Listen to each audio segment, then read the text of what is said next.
All right, bow ties. A couple of basic foundational pieces that you need. It needs to be adjusted to your neck size, which we've already done. You need a short end and a long end. Pretty simple. We're gonna cross the short end over the top, pull it tight to the neck. It is taut. I don't want to lose that tautness. It's important to keep it tight. I've just made my first bow. The second bow is gonna be made of the long end. First time we've touched that. Bring it around right through. We have a bow on one side. We now need a bow on the other. This becomes that. I cut it up towards my chin.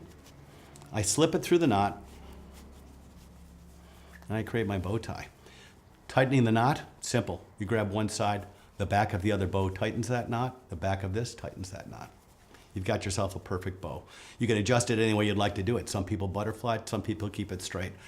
How does one take a bow tie off? Just as simple as tying it. The two non-bow ends.